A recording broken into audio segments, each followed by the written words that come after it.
식도 주변으로는 심장, 폐, 대동맥 등 신체의 가장 중요한 장기가 모여 있습니다.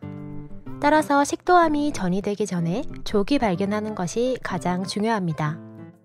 다만 안타깝게도 많은 암과 마찬가지로 식도암도 초기 단계에서는 증상이 잘 나타나지 않습니다.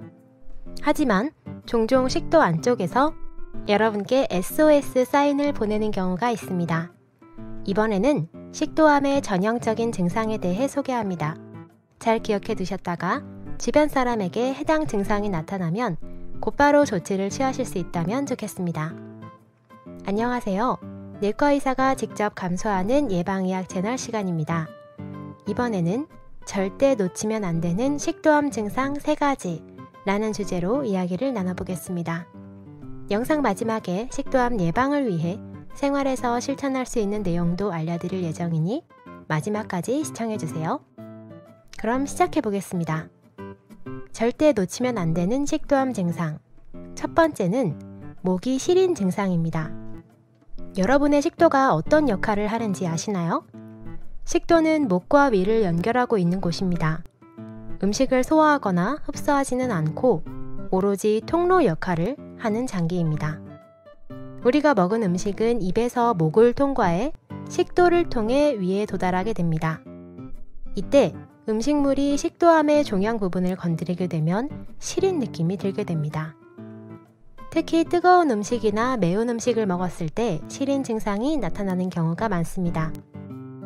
식도가 시리다고 해도 어떤 감각인지 상상하기 어려우실 수도 있습니다. 이를테면 따끔따끔하거나 왠지 가슴속이 뜨거운 느낌이 든다고 표현하시는 분들이 많습니다. 그리고 사실 이 시린 증상은 식도암이 커지면 거의 생기지 않는 경우가 많습니다. 식도암이 커지기 전 이른 단계에 나타나는 증상이기도 하기 때문에 음식을 먹을 때 시린 느낌이 든다면 주의가 필요합니다. 절대 놓치면 안 되는 식도암 증상. 두 번째는 음식이 막히는 증상입니다. 음식이 막힌다, 즉 식사를 했을 때 음식이 식도 부분에서 막히는 감각이 생기는 것입니다. 이 증상은 시린 것과는 대조적으로 어느 정도 식도암이 커지고 나서 나타나는 경우가 많습니다. 식도암이 커지게 되면 당연히 식도의 통로가 좁아집니다. 식도 통로가 좁아지면 먹은 음식이 식도를 통과하지 못하게 됩니다. 특히 음식을 잘 씹지 않고 먹었을 때나 곱창, 초밥 등 통째로 삼키기 쉬운 식사를 했을 때 나타나기 쉬운 증상입니다. 식도암이 커져서 음식이 식도를 통과할 수 없게 되면 음식을 토해버리는 일도 생길 수 있습니다.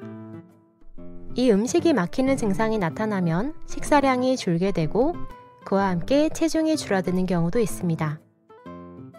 이 증상도 식도암의 전형적인 증상이기 때문에 기억해 두신다면 좋겠습니다. 참고로 본 예방의학 채널은 의사의 견지에서 검증된 자료를 바탕으로 정보를 제공하고 있습니다. 구독해 두시면 건강에 관련된 정확한 정보를 가장 빠르게 접해보실 수 있습니다. 절대 놓치면 안 되는 식도암 증상 3가지. 세 번째는 쉰 목소리입니다. 목이 쉬었을 때 보통은 식도가 원인이라고 생각하는 경우는 많이 없습니다.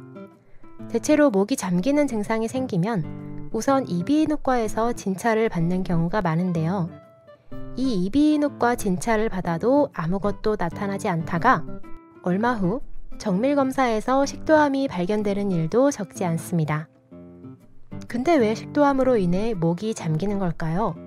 목소리가 나오는 과정과 함께 설명해 드리겠습니다. 인간이 목소리를 낼 때는 목구멍 안쪽에 있는 성대라는 곳을 울려서 소리를 내게 됩니다. 이 성대에 뇌에서 명령을 전달하는 역할을 담당하는 어떤 신경이 있습니다. 바로 반회신경이라고 합니다. 그리고 이 반회신경은 식도 옆집에 살고 있습니다. 반회신경은 식도 옆을 지나 성대를 움직이는 근육과 연결되어 있는 것이죠. 그래서 식도암이 조이 림프절로 전이되면 이 전이된 림프절이 반회신경을 건드리게 되면서 뇌에서 보내는 지령이 성대에 전해지지 않게 되고 이런 원리로 목이 쉬는 것입니다. 이 쉰 목소리 증상으로 식도암을 발견하는 경우도 적지 않기 때문에 잘 기억해 두신다면 좋겠습니다.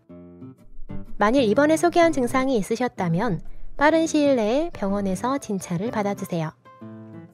그리고 무슨 과로 가면 좋을지 모르겠다면 우선 소화기 내과라는 과에서 진찰을 받아주시면 됩니다. 식도에 대한 전공은 소화기 내과입니다. 다만 쉰 목소리가 나면 먼저 이비인후과에서 이비인후과 쪽 질병이 없는지 확인하고 그 후 아무 문제가 없을 경우에 소화기 내과에서 진찰을 받아보는 것이 좋습니다. 일상생활 속에서 식도암을 예방하기 위해 조심해야 할 부분은 없을까요? 술을 많이 마시거나 담배를 피우는 사람은 식도암의 위험이 높습니다. 이런 습관이 있는 사람은 조금씩 줄여나가시면 좋겠습니다. 또한 식도암과 관련된 암으로 위암을 들 수 있습니다. 이 증상도 다른 영상에서 소개드리고 있으니 관심이 있으시다면 함께 시청해주세요. 그럼 다음에도 새로운 진단으로 찾아뵙겠습니다.